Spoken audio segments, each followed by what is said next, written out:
Good afternoon to all my dear students. It is second year. Welcome to Logic and Philosophy revision classes once again. आज हम लोग continue करेंगे with the second chapter that is grounds of induction. उस दिन मैंने आप लोगों को समझाया था there are two grounds of induction that is formal ground and material ground. Formal ground के नीचे है law of uniformity of nature and law of causation. This two are the formal ground of induction and material grounds are observation and experiment. ठीक है, उस दिन मैंने आप लोगों को समझाया what is law of uniformity of nature and what is paradox of induction. Those are very important. आज मैं आप लोगों को समझाऊंगी what is law of causation. Okay, what is cause, what are the qualitative and quantitative marks of cause.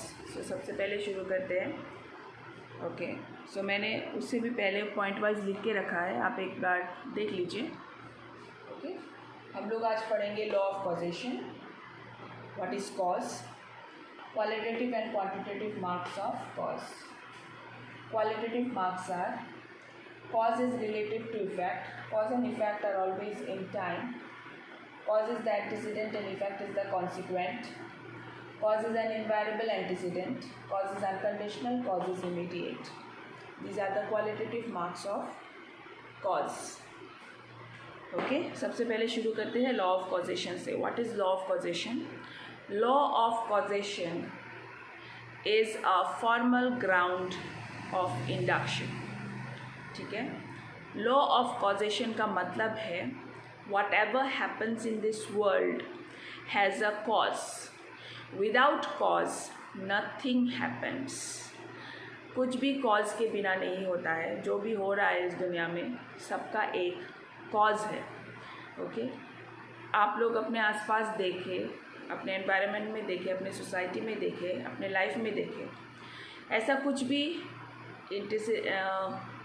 Incident है जिसका कोई cause नहीं है, जो अचानक से हो गया है, ऐसा कुछ भी नहीं है. राइट, तो इस दुनिया में जो भी होता है उसका एक कॉज होता है. So that is called law of causation. Now what is this cause and effect? ये कॉज एंड इफेक्ट है क्या? जो कॉज है दैट इज़ वेरी इंपॉर्टेंट, और उसको बहुत सारे थिंकर्स ने डिफरेंट वे में डिफाइन किया है. Okay, according to David Hume, the most important two are David Hume and J.S. Mill. इन दोनों का डेफिनेशन सबसे इम्पॉर्टेंट है. According to David Hume, a cause is an unconditional antecedent of the effect. डेविड ह्यूम को लगता है cause is an unconditional antecedent of the effect. Unconditional antecedent मतलब जो इफ़ेक्ट से पहले आए. ओके, इफ़ेक्ट से पहले आए, दैट इज़ कॉल्ड एंटीसीडेंट. और कॉन्सिक्वेंट का मतलब है जो बाद में आए. सो कॉज एंड इफेक्ट में कौन सा होगा एंटीसीडेंट और कौन सा होगा कॉन्सिक्वेंट? कॉज एंड इफेक्ट में कॉज होगा एंटीसीडेंट और इफेक्ट होगा consequent.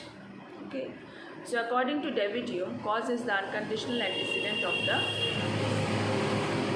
Effect. Okay, now according to J.S. Mill, ये डेफिनेशन बहुत इंपॉर्टेंट है. ऑलमोस्ट एवरी ईयर 2 मार्क्स का ऑब्जेक्टिव ये आता ही है. What is cause according to J.S. Mill? According to J.S. Mill, cause is the sum total of conditions, positive and negative, taken together. Remember the definition? और किसने बोला है ये भी याद रखिए. It is defined by J.S. Mill. According to J.S. Mill, cause is the sum total of conditions, positive and negative, taken together. ठीक है, this is the definition given by J.S. Mill. Okay, now let us understand what is cause. Cause समझ में आया. Now let us start with the qualitative and quantitative marks of cause. Qualitative marks का मतलब है cause का qualities क्या क्या है, characteristics क्या क्या है, features क्या क्या है, that is called qualitative mark. Okay, और quantitative mark का मतलब है cause and effect. Is cause and effect quantitatively same, equal और unequal, that is called quantitative mark. सबसे पहले शुरू करते हैं क्वालिटेटिव मार्क्स से, ठीक है। So these are the qualities of cause. सबसे पहला quality, cause is relative to the effect. Cause and effect में रिलेशन है, it is very obvious. Relation नहीं होने से तो इफेक्ट प्रोड्यूस ही नहीं होगा, राइट। सो सबसे पहला पॉइंट ये है that cause and effect are relative to each other. दूसरा, cause and effect are always event in time, okay.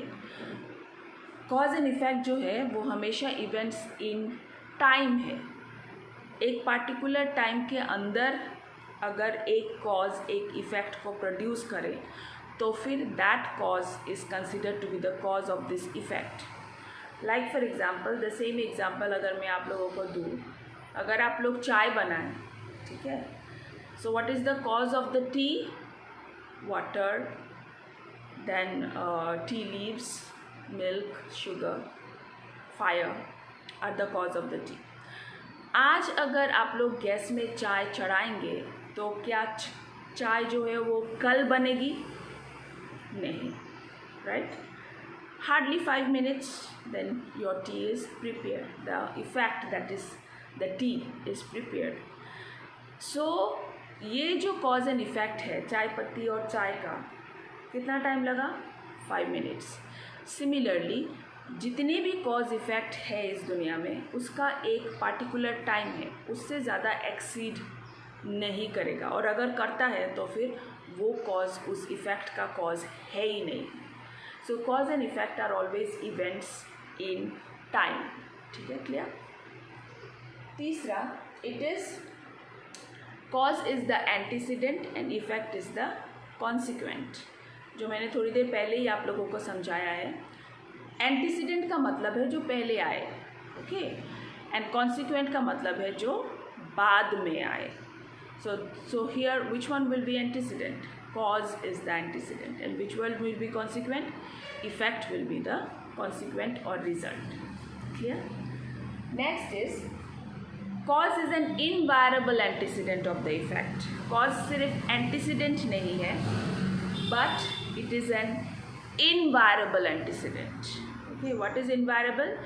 Invariable का मतलब है जो always follows the effect, जो इफ़ेक्ट को हमेशा फॉलो करता है।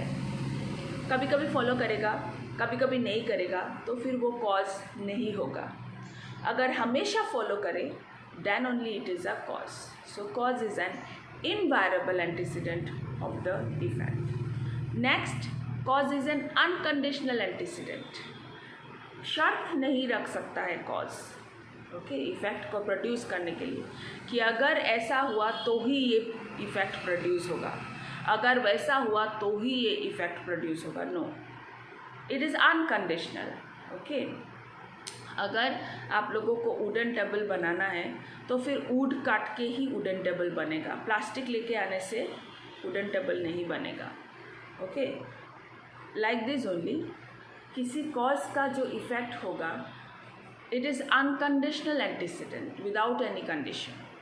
Clear? Now the last one is cause is an immediate antecedent of the effect. Immediate, okay, it cannot take more time. जो जल्दी जल्दी में हो, that is the cause of the effect, okay. Like an wooden table, उसका cause क्या है? wood. Immediately wood is the cause of the wooden table, so that is called immediate antecedent of the effect. So these are the qualitative marks of cause. I hope आप सबको समझ में आया होगा। Now what are the quantitative mark? Quantitative mark सिर्फ एक ही है, that cause and effect are quantitatively equal. Cause and effect जो है वो क्वांटिटेटिवली इक्वल है, okay. For example, wooden table में जितना वुड होगा, बैलेंसर में अगर हम लोग रखें, एक साइड में वुडन टेबल एक साइड में वुड, तो फिर वुडन टेबल में जितना वुड होगा, wooden table is the effect, उसमें जितना वुड होगा उतना ही वुड बैलेंसर के दूसरे साइड में भी हम लोगों को रखना है, बिकॉज उतने ही वुड से वो वुडन टेबल बनेगा, एक्स्ट्रा वुड नहीं लगेगा। सो जो कॉज का जो क्वांटिटी है is the same with the quantity of the effect. Cause and effect का जो क्वांटिटी है that is same, okay, it will be equal. So in one line, what is the quantitative mark of cause? The quantitative mark of cause is that cause and effect are equal in quantity. ठीक है? I hope law of causation, cause and the qualitative and quantitative mark of cause आप सबको समझ में आया होगा। फिर भी अगर कोई भी confusion है, आप लोग please contact, okay, you tell me, I will explain you again. मैं आपको फिर से समझा के दूँगी। Okay, have a nice day.